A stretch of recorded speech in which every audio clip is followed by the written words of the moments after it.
Bienvenidos a otro podcast. Y hoy me encuentro muy honrado de verdad de poder tener acá a un ícono salvadoreño, la señora Olga Miranda. Muchísimas gracias por haber aceptado la invitación a Charla VIP.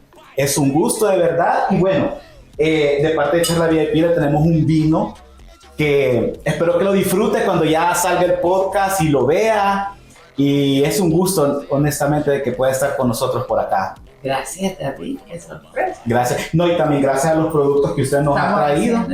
Exacto, ajá. Entonces ya más adelantito vamos a hablar de estos productos que la verdad que también... Con su propia marca. De Charla VIP, exacto. Gracias. ¿Y sí. es un vino tinto? Es un vino de Jamaica. Ah, de Jamaica. Ajá. Entonces es artesanal y pues esperamos que lo pueda disfrutar. Muchas gracias. No, gracias. Bueno, para empezar, Olga, cuéntenos un poco acerca de cómo, bueno, hay tantas cosas que tenemos que hablar, ¿verdad? Principalmente cómo nace esa pasión, primero por mezclar los medios de comunicación con la comida, con la cocina que tanto la ha caracterizado durante todo este tiempo. Bueno, quizás nos vamos a mi infancia. Exacto. Cuando mi abuela materna, la madre de mi mami, era una española emigrante. A los 16, 17 años se fue a vivir a Estados Unidos, igual mi abuelo, su esposo. Mi abuela era aragonesa y mi abuelo era zamorano. Y se van a vivir a Estados Unidos emigrantes. Y hasta tenemos el registro del barco en el que entran y por Nueva York. Ah, interesante. Sí, bien bonito. En el 2010, en el 1919 entran ellos a Estados Unidos. Uh-huh. Y está el registro, hasta de la foto del barco donde entran. Y se quedan a vivir en Estados Unidos y mi abuela pasa por la depresión mexicana, la depresión del 30, donde los bancos cierran y la gente se tira de los edificios. Ajá. Y mi abuelo en ese tiempo tenía una ferretería en el norte de Estados Unidos y de un día para otro no lo dejan sacar sus ahorros del banco y se quedan sin música, uh-huh. ¿verdad? Y con 4 hijos. Entonces mi abuela aprende a sobrevivir y contaba cómo ella va a las afueras, en ese tiempo al campo, y compraba una res, y como ayer en el norte de Estados Unidos, en Michigan, hace un gran frío, pues ella llegaba y destazaba la res y sacaba pues las vísceras y cómo ella hacía chorizos y curtía la carne, y mi mamá viendo. Y y mi mami, que era la menor, pues le ayudaba, y mi abuela hacía vino, que era prohibido, ¿verdad? Uh-huh. Entonces iba a traer las uvas y cómo las machacaban y hacían vino casero y vendían vino pues entre los españoles o a saber, los inmigrantes. Y como ella compraba las cajas enteras de tomates y procesaba el tomate y lo hervía y hacía botes. Y yo he escuchado todo eso, yo creo que de ahí nació mi deseo de hacer productos también embotellados. Ajá. Y mi mami siempre contaba esa historia y mi abuela se va convirtiendo en una gran cocinera, pero una cocinera hecha así, ¿verdad? Uh-huh. No con una escuela. Exacto. Sino con conocimientos básicos a la fuerza de la vida y que el amor en su pueblo. Claro. Que eran papás campesinos, aprende todo eso. Esta es mi abuela materna. Luego mi madre tiene otra clase de educación. Mi hermana empieza desde los 5 o 6 años a estudiar ballet clásico y a aprender violín y a aprender piano. Y en su juventud se va a vivir a Nueva York y recibe clases con las mejores bailarinas más famosas que en ese tiempo existían, o bailarines. Y cuando yo vi la película de Leonardo Bernstein este año, que fue nominada al Oscar con Bradley Cooper, me acordé de cómo mi mamá me hablaba de Leonardo Bernstein y hablaba de los musicales de Broadway y cómo mi mami bailó en 2 o 3 musicales en Broadway, fue el pro ballet de los musicales. Entonces a los 6, 7 años yo recibía toda esta retroalimentación de musicales, de ballet, de directores de música. Entonces ahí iba yo en la combinación de la cocina y el mundo de la creatividad. Y yo decía, yo voy a ser directora de teatro. O sea, yo me imaginaba dirigiendo. Y entonces yo me acuerdo que en el colegio, en segundo grado, y estudié en la Sagrada Familia y en el colegio se hacían muchas veladas. Antes sí había un escenario muy grande y con auditorio y les encantaba hacer a las religiosas eventos. Y yo siempre, desde segundo grado, le decía a la yo quiero montar el baile. Y de la música que yo escuchaba de mi padre, que una era la canción de Pacific Heights, yo montaba una coreografía que las mujeres y mis compañeras me veían que se chutara, porque yo estaba como retomando obras de teatro en Nueva York de la versión que mi madre me contaba y cómo yo la visualizaba, porque no la había visto, ¿verdad? Cómo ella me la describía, más la música y cómo yo la interpretaba. Y me acuerdo que hice un baile de paraguas. Entonces eran producciones mías de pequeña. De pequeña. Y después cuando hacían en el colegio eventos de decorar, porque era el 13 de mayo la capilla, y nos pedían dinero y yo decía, uy, cuánto dinero, muy caro, que yo no le pudiera decir a mi mamá que me dé tanto dinero para comprar flores para arreglar el altar. Mi mamá estaba trabajando para nuestra cuenta. Entonces yo venía y le decía a la monja, yo puedo arreglar la iglesia. Y me iba al mercado con el chofer y compraba gladiolas, y compraba cartuchos, y yo arreglaba todo el altar de parte de mi clase. Después arreglaba todo el colegio. Entonces me acuerdo que veía a las estudiantes grandes de secundaria que me veían pasar a esta niña chiquita, ¿verdad? Con un gran bucket de agua, ¿verdad? Un cubo lleno de agua.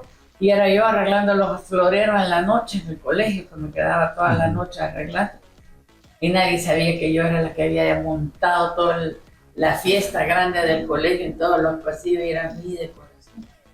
Bueno, sí, entonces tenía esa mezcla de producir y de crear con cocinar, ¿verdad? Entonces yo después me ponía a vender sándwiches y de parte mía en el colegio, ¿verdad? Entonces ahí iba yo combinando la combinación de las dos cosas. Del lado de mi padre, mi abuela, Olga, que por eso me llamó Olga, mi abuela, que se llamaba Olga Miranda Lupones, era otro mundo, una mujer sofisticada, ¿verdad? De una familia quizás pues, con muchos pudientes y que con mucho mundo. Y esta abuela mía viene de Italia, su padre crea una cadena de hoteles en Nicaragua, en Centroamérica, los hoteles Lupones. Y mi abuela pues está acostumbrada a las grandes comidas y las grandes fiestas. Y mi abuela hace esto. Y entonces esta abuela mía en El Salvador, yo veo a mi abuela hacer unas piñatas grandes, veo a mi abuela mandar a hacer para la ensalada a lo mejor crear una rosa grande como de piñata y de ahí salía la comida. Y entonces yo voy asimilando todas estas mezclas de cosas. Y mi mami le decía a mi abuela, porque mi mami cuando vino a vivir a El Salvador, conoce a mi papi estudiando la carrera de abogado en Salamanca, en España. Viene a El Salvador, ya no conocía El Salvador y dice que aquí se comía un mal y que no había nada casi que comer.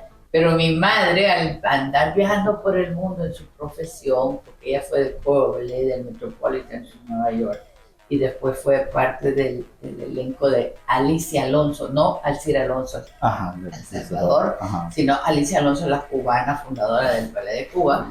Mi madre era parte del elenco que viajaba por el mundo de Alicia Alonso. Entonces ella dice que ella entraba a los restaurantes y se hacía amiga de los chefs, porque ella en su ADN lo que iba a ver era la cocina. La cocina. ¿Verdad?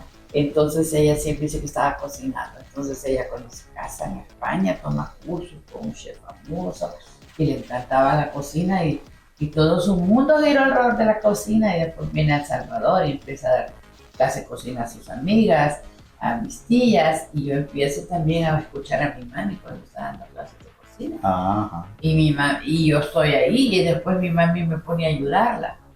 Yo era esa persona silenciosa pequeña que estaba después de clase siempre a la par de él y yo estaba oyendo.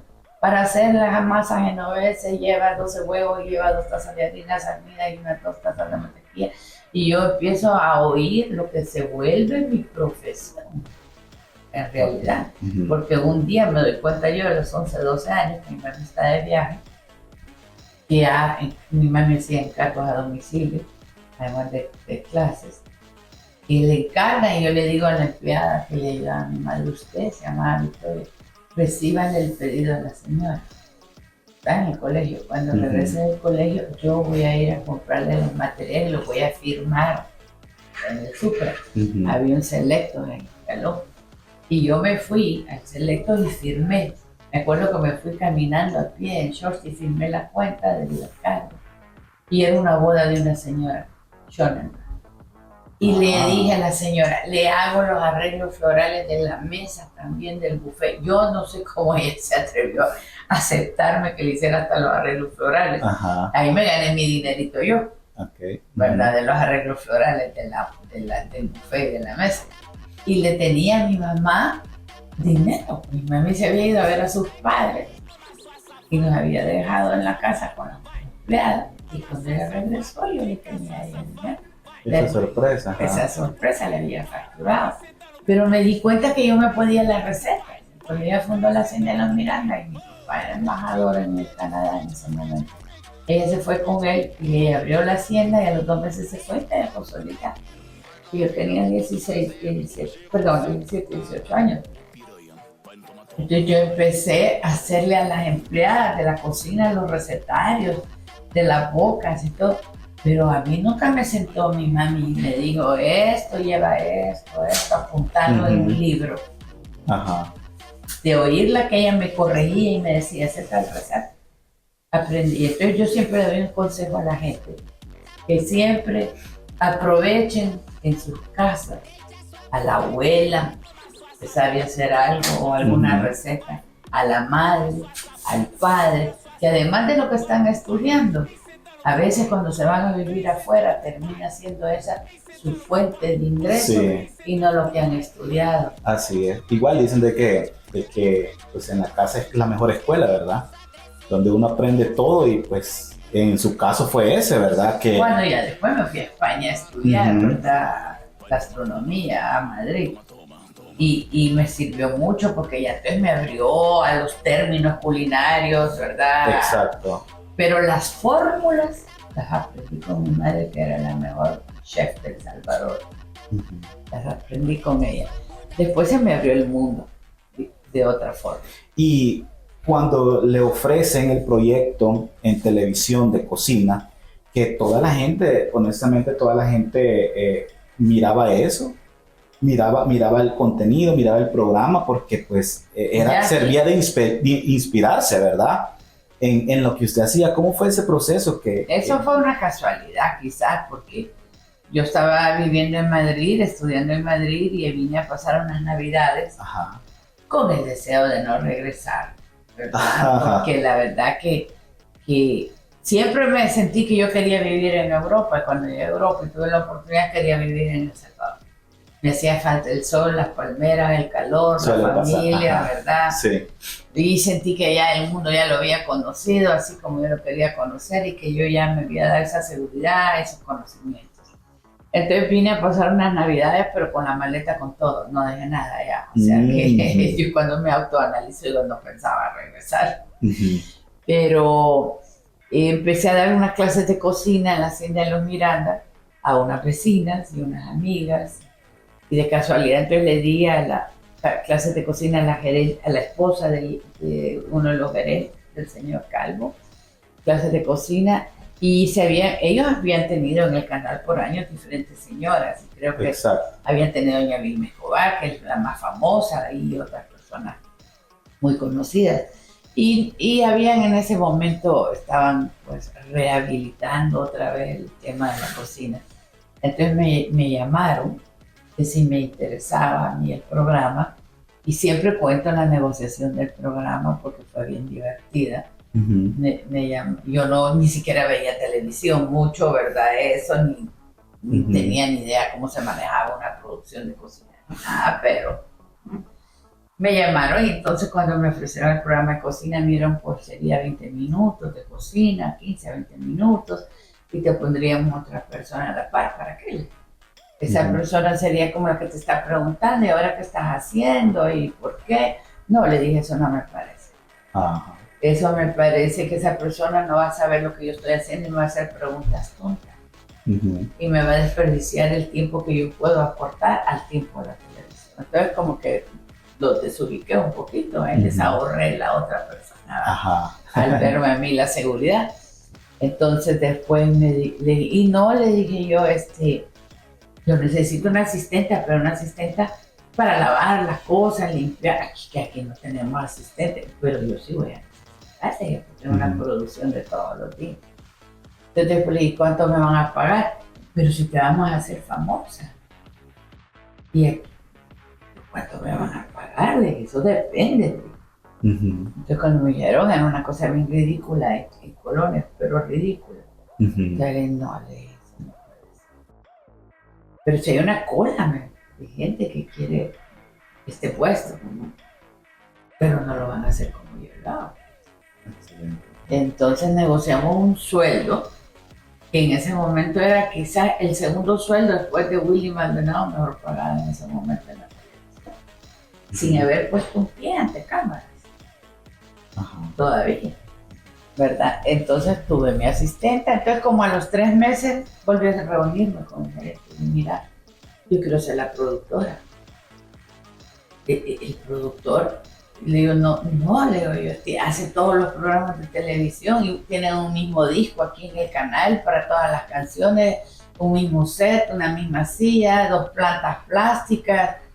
Y yo empecé a llevar mis plantas de mi casa, mi set, yo montaba el set, yo llevaba mi música para el fondo y empecé yo a escribir los guiones y cómo íbamos a hacer los cortes a comerciales y el programa ya no puede ser de 20 minutos, debe ser de 30 minutos y llegamos a hacer una revista, ¿verdad? Donde había una sección de punto literario, donde tenía a Paquito, el poeta Andrés Escobar, tenía de pintores, ahí empecé a tener una sección con Janine Asbun sobre pintores, empezaron a ir los pintores al canal, una sección de actividades sociales, tenía una sección de gimnasia con Félix Sandoval, una de arreglos florales. Entonces se volvió la primera revista de televisión. ¿Y cómo se llamaba? Hoy en su casa. Hoy en su casa. Y había una revista mensual sobre las recetas, entonces le empezamos a mandar a Guatemala, grabamos una edición aparte. Yo iba a Guatemala y hacía todas las entrevistas, iba a los museos, hacía entrevistas en asilos, con las señoras de la sociedad de Guatemala, en los restaurantes. Eso me ayudó mucho a mí misma, ¿verdad? Y después hacía una cocina aparte porque antes era con patrocinadores. Y aquí, es decir, tenía Margarina Mirasol y ya Margarina Olmeca. Exacto. Entonces la misma receta 2 veces, era bien cansado. Sí. Me acuerdo que el micrófono me daba descargas eléctricas. Pues las luces eran unas luces enormes. Unos faroles, como faroles. Sudaba a mares, no había aire acondicionado. Y aquí atrás el micrófono en la cajita donde se enroscaba, con mi sudor me daba descargas eléctricas. Y yo sentía las correntadas en mi espalda mientras estaba hablando. Sí, fue bastante. ¿Cuántos años fue que duró? Hicimos como 7 años hasta quedé embarazada. Y después dije, me retiré de la televisión. Ya en ese tiempo tenía una cadena de restaurantes. Tenía el restaurante de Olgas. Ya en ese tiempo ya empezaba con Agape, ¿verdad? Y a los 2-3 años empecé con Fusate, ya casada. Entonces ya tenía un abanico de cosas en mis manos. Entonces yo decía, bueno, la televisión quita mucho tiempo y me apasionaba. Pero yo voy a regresar a la televisión hasta que mis hijos estén grandes, y así lo hice. Ya con mi propio programa, con mi propia productora, en mi casa. En su casa, sí. En mi casa. Sí, una cocina muy bella, muy espectacular la casa. Gracias. Sí, bien acogedora. Sí, gracias. Y Fusate, ¿cómo se inspiró en Fusate para pues realmente es algo que se escucha también internacionalmente. Es una de las, es muy conocida porque sabemos que tiene mucho apoyo pues, para el adulto mayor. ¿Cómo le nació? Si, Por mi abuela, la española. Yo fui su primer nieta y había una gran conexión entre ella y yo. Y aunque ella vivía en los Estados Unidos, pues la veía seguido. Yo iba a pasar temporadas con ella en las vacaciones de colegio y mi abuela al final de su vida se cayó y se quedó aquí y yo la traté mucho y la cuidaba. Y aprendí los términos, lo que es calidad de vida, lo que es vivir en una jaula de oro y no ser feliz. De definitivamente. verdad, es la independencia que necesita el adulto mayor, el respeto de no verlos como niños, sino como lo que merecen ser, ¿verdad? Exacto. ¿Verdad?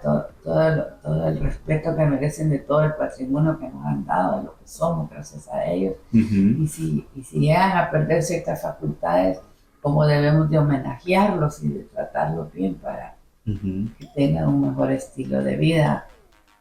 Todo eso me fui como practicando en ella, incluso ella llegó a conocer Cusaco. Ah, qué bueno. Sí, Uh-huh. la invité a uno de los festivales del adulto mayor, pero ella no lo dimensionaba en ese momento. Uh-huh. Y fue como, primero yo empecé trabajando con niños, Ajá. ¿verdad? Yo creo que yo llevaba el tema del servicio social en mi ADN Ah, sí, sí. desde muy chiquita. Uh-huh. Y yo me acuerdo en el colegio que me gustaba ir a las misiones de catecismo con las monjitas a las escuelas públicas y regresaba con una gran satisfacción. Uh-huh. Y me acuerdo que cerca de mi casa había un señor que tenía 5 hijos que se llamaba Narciso y lo acompañaba a sembrar el maíz, yo en las días de vacación, y a ver cómo se sembraba el maíz y el frijol, y Catalina, su esposa, yo le iba a ayudar a hacer las tortillas, y esos eran los tiempos para mí de mayor satisfacción en mis tiempos libres. Entonces, cuando yo empecé a trabajar, recién venía de estudiar de Europa, me fui a la demográfica de voluntario. Que la Asociación de Demográficos no se da cuenta de todas las carencias de las mujeres y de todos los problemas que tienen. Uh-huh. Después, a través del programa de Hoy en su casa, conocí al Padre Muchi cuando trajimos a Mi Mundo y que yo hice la producción de Mi Mundo para El Salvador. Ah, ok. Uh-huh. Canal 4 me pidió que la hiciera, hicimos una producción de lujo, ¿verdad? Y coordinamos hasta la vestimenta, la música, el escenario. Yo había visto un musical en Broadway de una escenografía y yo la reproducí en el hotel en ese tiempo Sheraton, Ajá. ¿verdad? Y que ahora es Hilton. Y me acuerdo que Chirrusconi fue una de las bailarinas y Mauricio Bonilla, que pedí yo que me ayudaran con la coreografía, eran bien jóvenes ellos. Hicimos este evento que ganó Loredana Munguía, fue de Araujo y fue bellísimo. Fue una cosa con clase, pero mi condición para poder ayudar a montarla y que no fuera una cosa meramente comercial y fría era de que el dinero fuera algo de caridad. Y yo acababa de conocer en un libro lo que era Aldeas Infantiles en una revista que leí de SOS. Y así es como yo apadrino a una niña que a veces me escribe, que se llama María. Ah, ok. Uh-huh. Y apadrino a una niña de Aldea SOS, voy a conocer Aldea SOS y conozco al Padre Muchi. Uh-huh. Entrevisto al Padre Muchi en mi programa y empiezo a promover las obras del Padre Muchi que en ese tiempo eran Aldeas Infantiles.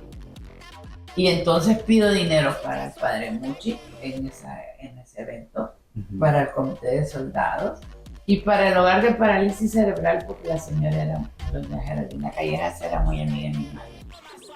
Okay. Y así empiezo a trabajar, de hacer proyectos míos, y yo siempre pienso que yo he usado quizás mi creatividad, mi productividad, mi gastronomía, pero para generar fondos para este tipo de obras. Excelente. Casi nunca han sido para beneficio propio mío, sino para enfocado a eso. Y hacemos ese evento y así es como yo empiezo a relacionarme con el Padre Muchi Y él viene y a mis 24 años me dice que me ponga a trabajar de directora de aldeas infantiles. Padre, bien visionario, ¿verdad? Claro. Sí. Porque todos eran gente mayores y yo ahí sentada en la mesa. Pero lo que estaba explotando es que yo estaba en la televisión, ¿verdad? O mis conocimientos con otra gente. Claro. Y así empiezo al padre a hacerle los banquetes. Ajá. Que primero, antes de los banquetes del amor, empiezo a hacer, mi mami me prestaba la hacienda de los Miranda gratis. Y entonces hacíamos una noche en Italia, una noche en París, una noche en Hawái, una noche en Rusia, para recaudar fondos para Ala. Cuando ya yo empiezo a darme cuenta que cada vez que yo quiero hacer una fiesta tengo que invertir más y más porque la gente quiere pagar, pero divertirse, ajá, comer, y lo que queda de diferencia es nada. Entonces dije, no, esto no funciona. Esto es un desgaste. Está muy bien para la creatividad y para que la gente la pase bien, pero para el dinero no está llegando, que era en ese tiempo para el hospital de niños desnutridos de Agape en Sonsonate, que es Nuestra Señora de los Ángeles. Entonces empiezo yo a pensar y viene la señora Handel, que era la gerente del padre o la asistente personal del padre Muchi, y me cuenta de que en Colombia que hay un proyecto que se llama el Banquete del Millón, donde las misis con una banda recogen 1 millón y se pasean todas las misis en minifaldas. Y yo dije, esto no funciona, ¿cómo van a poner al padre caminando con niñas de minifalda y una banda? Sí. Y que la gente de dinero, esto no, nada que ver, esto no. Entonces me siento con ella en mi comedor de mi actual casa y le descompongo todo y le digo, vamos a hacer una obra de calidad, un banquete que la gente dé y que sea un honor estar ahí, pero de donación, de servicio. Ajá. Y que los que vayan y que sean los anfitriones de mesa, y me invento el tema, anfitrión de mesa. Y los anfitriones de mesa deben de ser personas que en la sociedad salvadoreña son conocidos por ser benefactores de obras. Okay. Y en ese momento doña Marita Boer, don Teófilo Simán, ¿verdad? La señora Carminos de Sol, y vamos a ir identificando, y esas personas tenían que llevar 10 invitados a su mesa, que tenían que comprar la tarjeta. Y los jóvenes que van a llevar la comida luego tienen que ser jóvenes de colegios o escuelas que se distinguen no por sus buenas notas, sino que sus buenos actos. Y iban 2 personas del colegio de Agape, de colegio en colegio, haciendo la lista de qué muchachos, y esos se van a vestir de blanco. Y les vamos a poner un prendedor a los anfitriones de mesa en un momento dado, se van a parar y el padre en un momento dado los va a condecorar como los anfitriones que representan al padre Muchi y a Agape en la mesa en el momento del banquete. Y los jóvenes, cuando van las personas a saber que les están sirviendo su vino, van a saber que son jóvenes que se distinguen por su calidad. Después fueron solo jóvenes del colegio de Agape, porque al final era bastante complicado. Y la anfitriona que hablaba en el momento era siempre yo, porque era como la hostess, como que yo era parte de la junta directiva de Agape, parte del padre, y mis hijos hacían dúo conmigo o algún sobrino. Ya después las personas fuimos delegando porque fueron 37. Wow. No, perdón, 34. Yo me retiré a los 34 años de estar trabajando en esto, hasta que ya camina solo el evento, ¿verdad? Okay. Ya hay gente en Agape que trabaja, ya todos los años las empresas dejan el dinero reservado para ser patrocinadores, los medios de comunicación lo cubren y ya tiene un know-how. Y lo único que se daba se da es un consomé o una sopa. Y a veces mi mami sacaba boquitas escondidas mías o mi hermana para darle a los invitados. Pero todo debe mantenerse dentro de cierta elegancia y autoridad. Entonces así empieza mi relación con el padre, y después, paralelo, yo fundo FUSAT. Estaba preguntando de tu parágrafo. Y fundo FUSATE. Cuando empiezo FUSATE, ¿por qué empecé con el padre? Porque el padre, en una conversación, cuando yo le digo, mire padre, una vez al años le ayudo nada más. Yo tengo que hacer más cosas. Yo ya manejaba 4 restaurantes Y nada de televisión. y 2 hijos. Y nada No, ya me había Ajá. retirado, ¿verdad? Pero tenía más Claro. capacidad para más cosas. Claro. Pero tenía bastante en mis manos, ¿verdad? Sí. No es que no tenía bastantes cosas.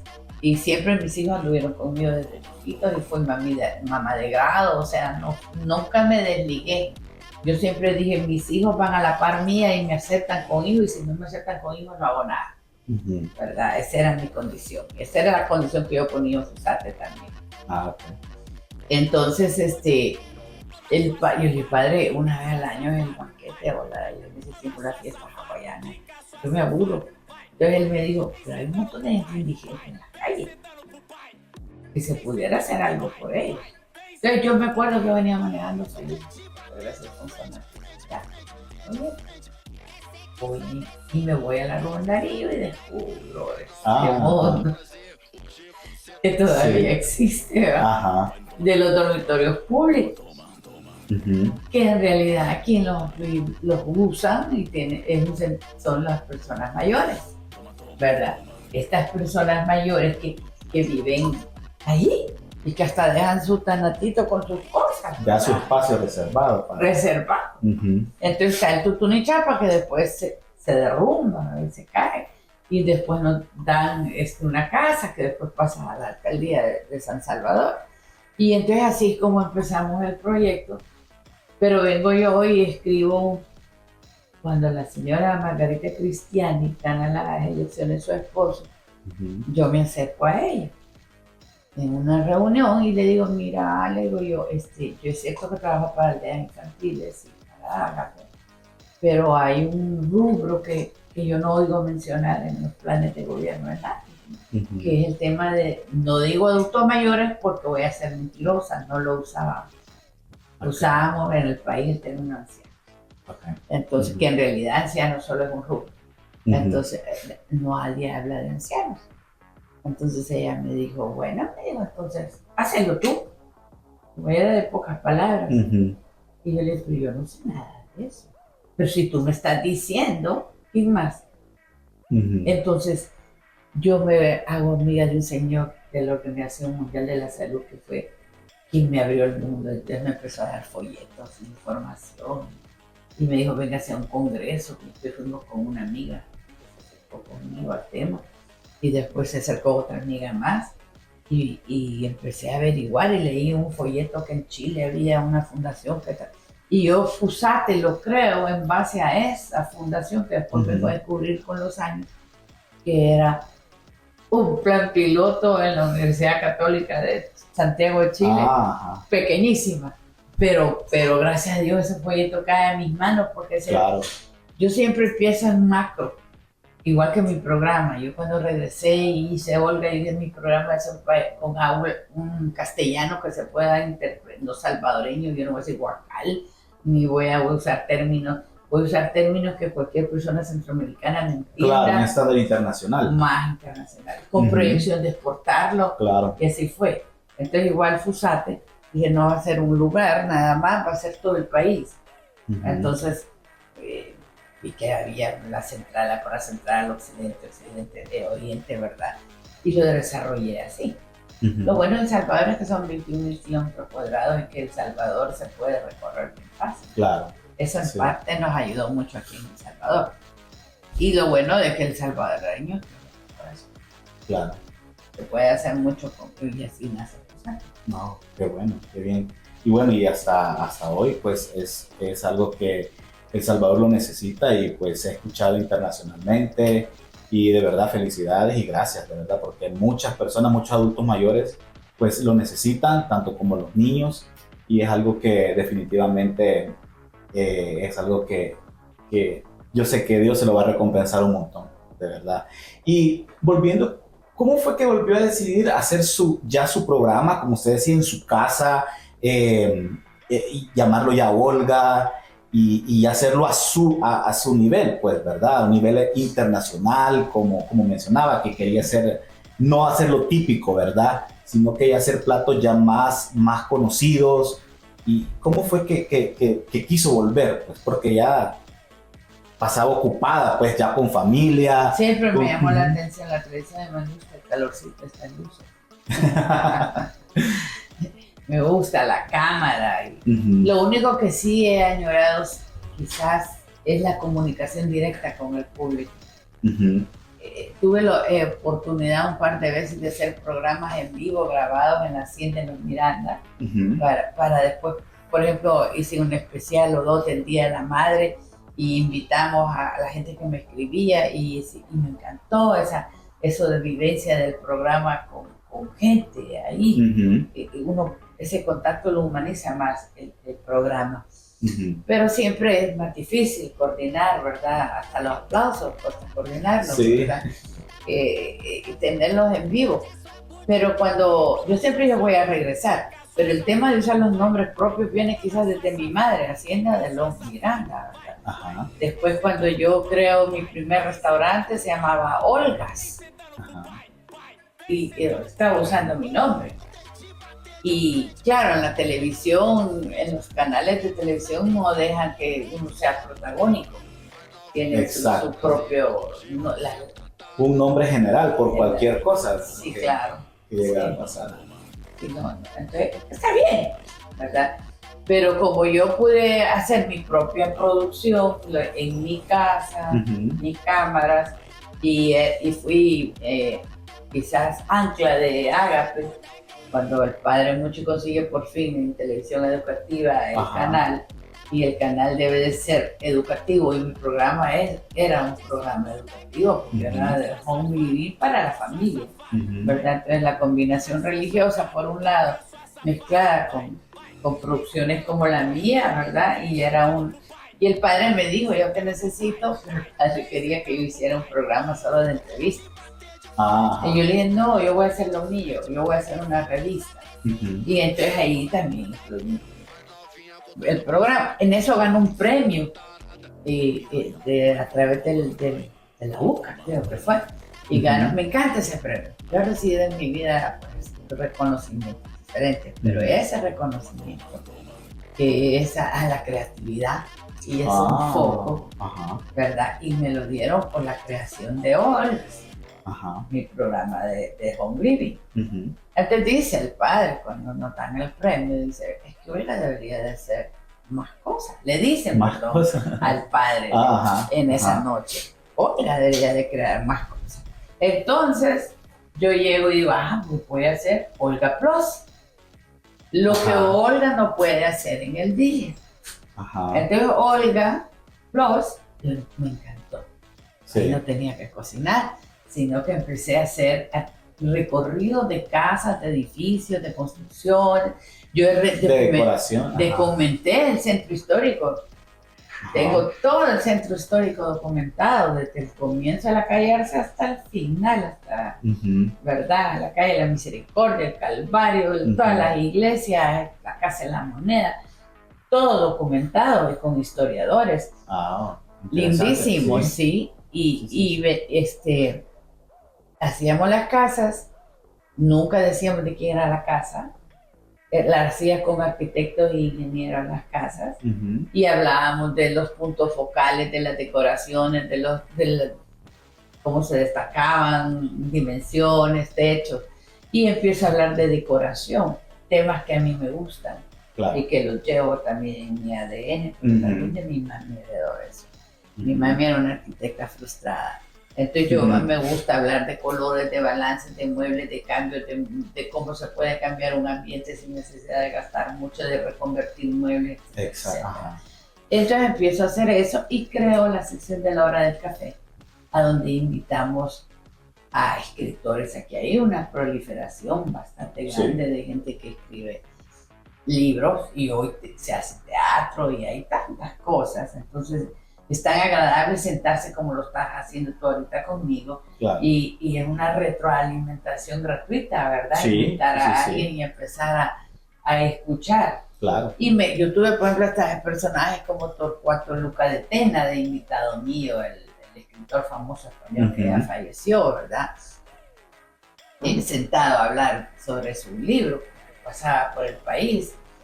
Entonces fue un programa muy lindo que se tuvo que terminar porque ya la gente después con el tema de la seguridad y con el tema, entiendo. ya nadie quería enseñar su casa ni que vieran que tenía dentro, ni verdad, y miedo a exhibir sus espacios aunque no se dijera de quién era. Claro. Entonces tuvimos que dejar de hacer Olga Plus. Ahora yo tengo un canal en YouTube que yo nunca lo veo, pero que ahí está, donde subo todos mis programas de cocina de antes.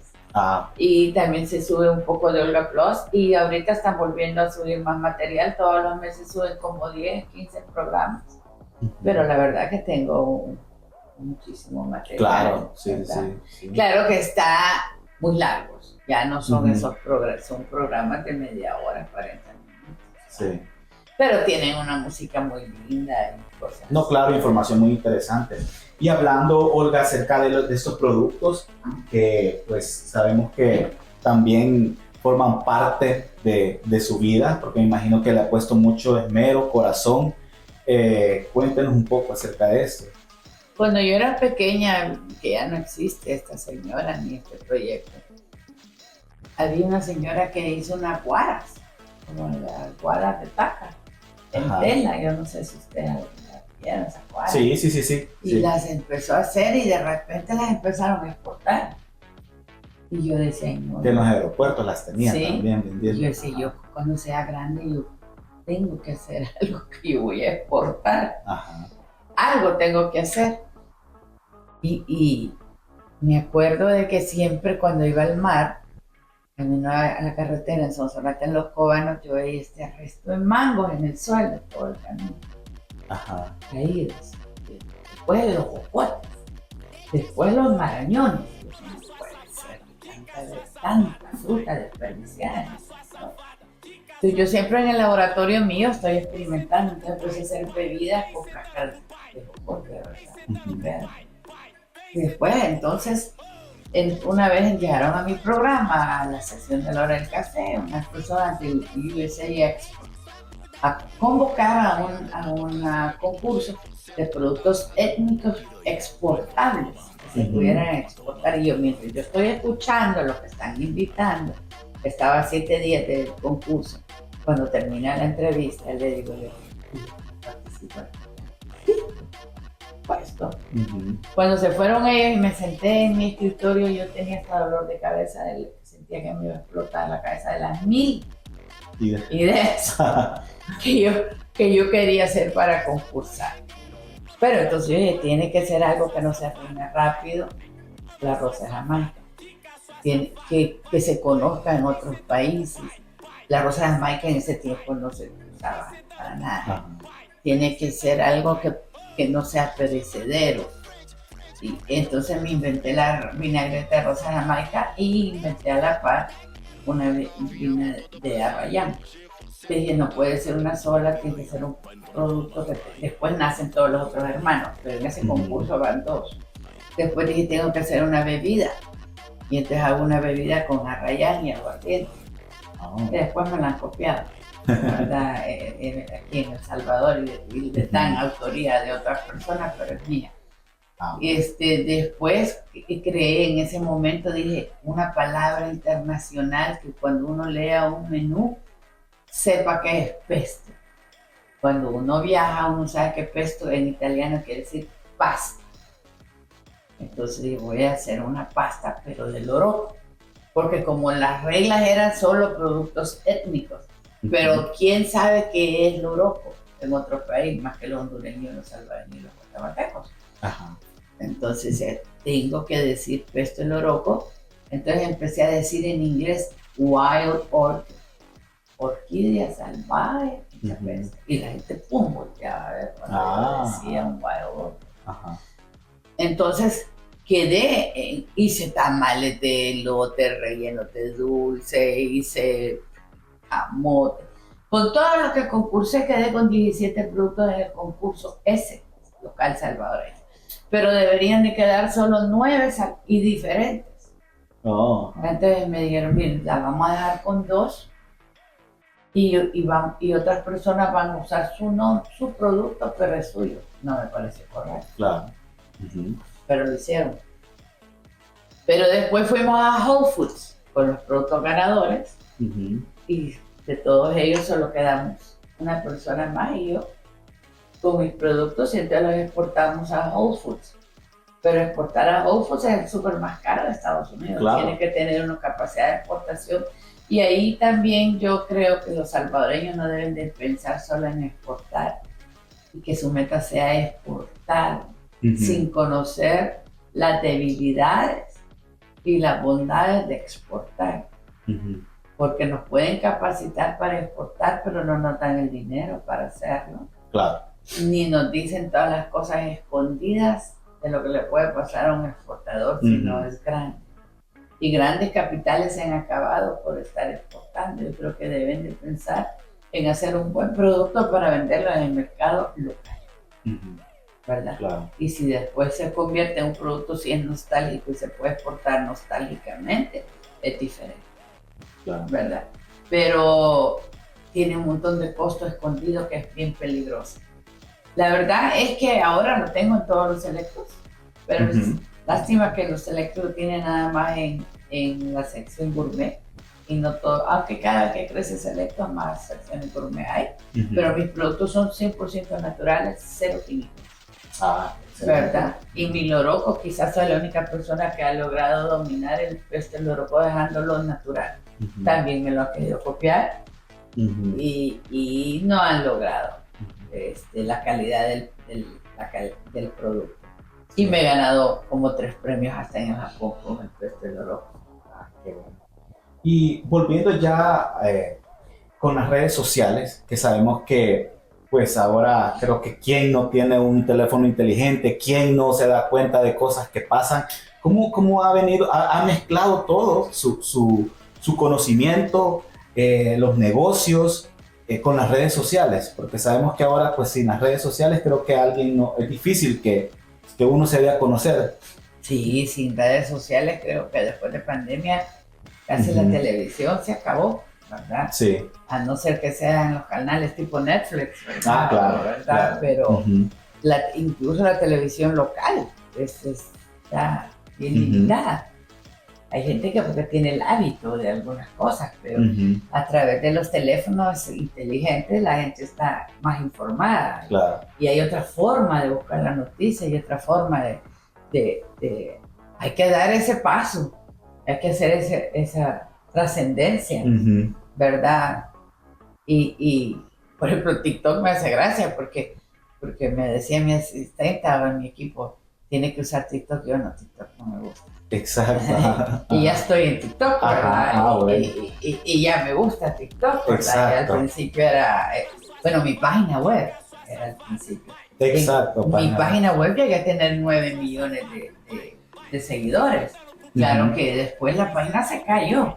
Que la página ya la gente entra a la web como una referencia. Exacto. Para algún negocio o algo así. Ahí está mi página web, pero no es una. Después fue Facebook. Hoy de Facebook estamos en Instagram. En Facebook yo acabo de perderla porque me la robaron, ¿verdad? Unos hackers me la hackearon y la vendieron, ¿verdad? Ahorita estamos nada más y no hemos abierto un nuevo Facebook porque tengo la esperanza que Facebook me regrese. Sí, ojalá. Todavía no la pierdo, pero tenemos Instagram en el cual estamos súper activos. Todos los días posteamos y estamos en TikTok. A veces me gusta más los usuarios de Instagram que los de TikTok, porque los de TikTok los siento más creados. A veces algunas o ignorantes. Eso le quería preguntar. Sabemos que pues usted es una personalidad salvadoreña, que bastante gente la conoce, y pues de repente suceden cosas que pues como seres humanos nos pasan. ¿Cómo hace para de repente recibir un hate? Porque uno pues quizás lo puede esperar de su hermano, de sus amigos. Una crítica, ¿verdad? Pero ya cuando empieza la gente que le empieza a escribir y le empieza a decir algo, pero si ni me conoce, o sea, ¿cómo se afronta eso? Estamos educados para no hacerle caso, ¿verdad? Tenemos que aprender a ignorarlo, ¿verdad? Y yo voy a decir algo y puedo caer mal. Es un refrán, la ignorancia es atrevida. Entonces considero la mayoría de los haters ignorantes. Claro. ¿Verdad? Siento que deberían de, a veces digo, solo que abran mi currículum antes de hablar y lean. Exacto. Si tengo o no tengo conocimiento. Si soy salvadoreña o no soy salvadoreña, porque a veces me dicen, vaya a su país de origen, mi país de origen es El Salvador. Ajá. Soy salvadoreña. Sí. Y después dicen tonteras como esa palabra no se dice asá. Agarren un poco, vean los términos que se usan, correcto. A veces yo tengo que usar el término que el patrocinador que me está pagando me está escrito en su empaque, dice rodaja. Entonces tengo que decir rodaja porque eso es lo que dice. Exacto, el claro, hay un trasfondo y la gente se guía. Okay, ¿por qué le dedica uno tanto tiempo a ese tema? Porque ese patrocinador está pagando ese tema. Exacto. Que por qué le puse vinagre balsámico, porque ese patrocinador quiere que use vinagre balsámico. Entonces es un poquito de ignorancia. Y digo, si son haters, ¿por qué toman el tiempo de seguirlos? Claro, es que son como no los fans, creo yo. Eso no es un fan. No, pero lo que pasa es de que, o sea, se menciona en el término así porque es personas que quizás están más pendientes pues de que cómo va vestido, que hace esto, que hace lo otro, entonces... Dicen tonterías. Ajá, exacto. Nunca se queda bien con nadie, pero yo creo que no hay que tomarles, porque hay otra gente que dice cosas muy lindas y que son muy queridas y que son muy fieles, y yo creo que son más ese tipo de gente que la otra gente. Lo que yo sí siento es una lástima, ¿verdad? Verdaderamente, porque hay gente tan ignorante y gente que joven quizás, porque son más que todo jóvenes, ¿verdad? Sí. O personas que en realidad es una nueva cultura, es un nuevo submundo que ha surgido, que se ha educado a base del teléfono y de las redes y no tienen un trasfondo, no tienen mucho conocimiento. Porque lo leyeron, porque lo vieron, porque se les antoja decirlo en ese momento, pero no. Hay gente que se le puede hacer mucho daño, claro. ¿Verdad? Yo hoy en la mañana leí de un muchacho que pierde la vida por bullying. Y no toda la gente tiene la capacidad de aguantar el bullying. Yo con la pupusa he tenido que aguantar un bullying que no. Yo ya voy a abrir mi pupusería con queso duro, sinceramente, creo que voy a hacer dinero porque es demasiado exagerado de parte de una broma de alguien que monta 2 videos, 3 videos míos. Es obvio que se ve que es mentira. Un patrocinador que me da un queso que no es queso duro, sino que es queso ahumado, pero se sigue diciendo que es queso duro. Y mezclan un video de una caña con un video de una carne, camarones, y salgo de 3 camisas, 3 pelos diferentes.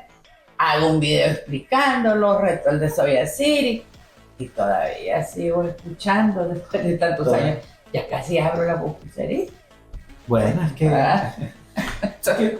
Bueno, sí, es que pasa, y bueno, lo bueno es que usted lo ha sabido afrontar y pues la verdad que es de seguir porque... Inmediatamente lo llamé y lo invité y terminamos amigo. Claro. Terminamos al final cuando... Qué bueno. Bueno, Olga, muchísimas gracias. De verdad que ha sido un honor poderla pues tener acá en Charla VIP como una invitada y que nos haya contado parte de su vida. Algo que quisiera mencionar a las personas, a las nuevas generaciones que de verdad se inspiran en usted, porque la verdad que de verdad es una mujer salvadoreña, trabajadora, que hace muchas cosas y todo lo que hace lo hace bien y a la perfección, y eso de verdad se aplaude porque hay gente que la conoce, pues yo que no estoy acá, en Estados Unidos se escucha su nombre y cosas buenas, no solo de la pupusa, pero cosas buenas. Fashion shows, el altruismo por las personas, por los adultos mayores, por la comida, por todo, de verdad, muchísimas gracias, ha sido un honor haberla tenido acá como una invitada especial. Muchas gracias. Y pues qué bueno que tengan programas como este. El podcast es ahora algo muy agradable, donde uno puede entrar al mundo de muchos temas y de muchas personas. Claro. ¿Verdad? A mí me encantan los podcasts. Ay, qué bueno. Sí, yo cuando camino en las mañanas, y siempre pongo diferentes tipos de podcasts. Es una retroalimentación bien, muy agradable. ¿Qué puedo decirles? Creo que usted lo acaba de decir. la perfección, que uno debe de buscarla, la excelencia. Exacto. No es traumarse, ¿verdad? Pero estar en el camino, no es tener que llegar. Yo no quiero llegar a nada. Yo quiero estar en ese camino de la búsqueda, ¿verdad? Sí, de siempre tratar. Todas las personas que trabajan conmigo lo saben. Digo, si este año nos salió bien el fashion show que tenemos en noviembre, el otro año tiene que ser un poquito mejor. Excelente. Si vendimos tantas entradas, tenemos que vender por lo menos 10 más.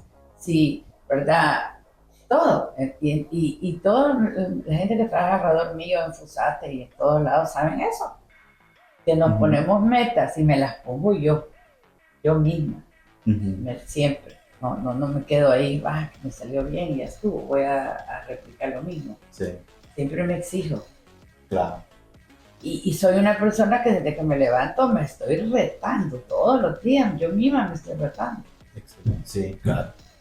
También me doy mis espacios, no vayan a creer que no me doy, porque uno tiene que tener un balance. Exacto, un balance. Uno no debe ser obsesivo, no es nada recomendable. No es recomendable y no todo gira alrededor del dinero. ¿Verdad? Ese es muy importante. No es una persona exitosa la que hace dinero. Puede ser exitosa, pero debe de tener también un balance en las áreas humanas. Claro. Siempre deben las personas que tener una parte donde deben de dar lo que reciben y es más rico recibir que dar que recibir. Así es es. Mucho más agradable. Así es. Bueno, muchísimas gracias. Esperamos que pues pronto volvamos a encontrarnos, ¿verdad? Y pues seguir hablando de tantos proyectos, de tantas cosas que usted está haciendo acá en El Salvador y pues también fuera.